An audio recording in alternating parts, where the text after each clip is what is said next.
Hello friends, चॅनलमध्ये पुन्हा एकदा तुमचं खूप खूप स्वागत. चॅनलला सबस्क्राईब केलं नसेल तर लगेच करा, म्हणजे माझे व्हिडिओज तुमच्यापर्यंत लवकरात लवकर पोहोचत राहतील.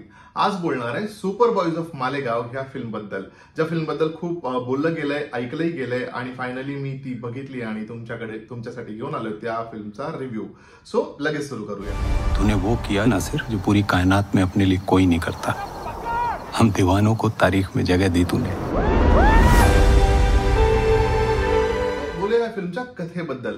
अशी फिल्मची कथा ही ऍक्च्युली खूप आय थिंक 80sच्या काळातली ही फिल्मची कथा आहे, जिथे एक व्हिडिओ पार्लर चालवणारा एक मुलगा आहे आणि तिथे ऑब्व्हियसली पायरसी करून म्हणा किंवा नवनवीन व्हिडिओज फिल्म्स दाखवून लोकांचं मनोरंजन केलं जायचं आणि that was a bread and butter for that boy. पण समहाऊ ती पायरसी होणं बंद होतं आणि मग पुढे काय करायचं, तर त्याच्यामध्येही तो एक फिल्म मेकिंगचा किडा असतो आणि तो ते एक्सप्लोर करतो, तो फिल्म मेकिंगचा किडा. But for everything you need money, finance. तो ते कसं मॅनेज करतो आणि मग कसं स्वतःच ते फिल्म बनवायला लागतात. त्यांचा एक मित्रांचा ग्रुप असतो आणि मग इंटरनलीच लोकांना घेऊन, आपल्या मित्रांमधलेच लोकांना घेऊन ते कसे पॅरडी करायला सुरुवात करतात आणि त्या फिल्म्स कशा चालू लागतात आणि overnight they get success.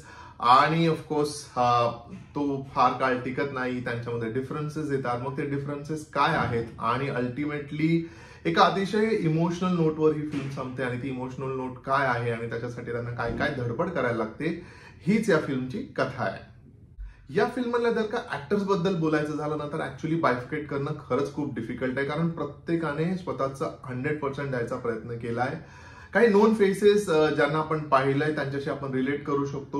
One of them is आदर्श गौरव, जो व्हाईट टायगर या फिल्म मध्ये आपण त्याला पाहिलंय आणि त्याचं काम पाहिलंय. त्यानंतर ऑफकोर्स विनीत सिंग यांना ऑलरेडी आपण छावामधनं पाहिलंय आणि आय थिंक अनेक फिल्म त्याने या आधीही केल्यात. हे दोन कॅरेक्टर्स आपल्या तसे फेमिलियर आहेत, ऍटलिस्ट माझ्या आय वुड से. बाकी लोकांना फार बघितलं नाहीये, बट असं कुठेही वाटत नाही की हे, in case if they are working for the first time, असं कुठेही वाटत नाही की हे फर्स्ट टाइम काम करतायत. Everybody has delivered a very very fine performance. बोलूया या फिल्मच्या लेखनाबद्दल. सो वरुण ग्रोवर, रीमा काकती यांनी ह्या फिल्मचं लेखन केलंय. And basically this film is inspired from a real incident. म्हणजे हे ऍक्च्युली जे सुपरवाइज ऑफ मालेगाव आहेत, हे ऍक्च्युली मालेगाव मधल्या काही मुलांची स्टोरी आहे, जिथे हे ऍक्च्युअल घडलेलं आहे. तिथे खरंच ते अशा फिल्म्स बनवायचे आणि त्यालाच इन्स्पायर होऊन ही स्टोरी लिहिली गेली आहे. बट या स्टोरीमध्ये हेही सांगायचा प्रयत्न केला आहे की see boss, film making is not an easy job. त्याच्यासाठी काय एफर्ट लागतात, त्याच्यासाठी ऍज अ ग्रुप आपल्याला काय इम्पॉर्टंट आहे. तिथे इगो चालत नाही. नुसतंच एक डिपार्टमेंट चांगलं असणं हेही महत्वाचं नाहीये. सगळ्यांचं इक्वल कॉन्ट्रीब्युशन हवं. रायटरचं त्याच्यामध्ये काय इम्पॉर्टन्स आहे हे विनीत सिंगच्या कॅरेक्टरमधनं आपल्याला सांगायचा प्रयत्न केला. And which is very very true. See, if you don't have a right story, तुम्ही काहीही करा, मग तुम्ही त्याला जस्टिफाय नाही करू शकत आणि ते प्रॉडक्ट वर्कआउट नाही होत. सो बेसिकली खूप चांगली कथा असणं इट्स रिअली रिअली इम्पॉर्टंट. त्यानंतर बाकीचं अडिशनल एफर्ट आपण मारू शकतो आणि तेच इथे दाखवायचा प्रयत्न केलाय. हेही सांगायचा प्रयत्न केलाय की फिल्म मेकिंग हे तुम्हाला ओव्हरनाईट सक्सेस देऊ शकतो if you put right efforts. But at the same time एखादी फिल्म जर तुमची नाही चालली तर तुमची काय अवस्था होऊ शकते हेही दाखवायचा प्रयत्न in a humorous way, in a indirect way आपल्याला केला गेला आहे.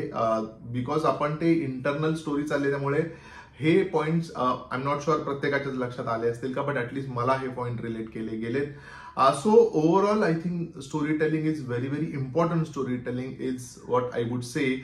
Again at the same time it's a story of a dreams. म्हणजे तो जो एक ग्रुप आहे त्यांचंही स्ट्रगल सुरू आहे for their bread and butter, but त्यांच्यामध्येही पॅशन आहे काहीतरी करण्याचं. किंवा काही लोकांना एक्सप्लोर केल्यानंतर कळतं की त्यांच्यामध्येही एक्स फॅक्टर आहे, तेही करू शकतात. So it is also story about dream of few people.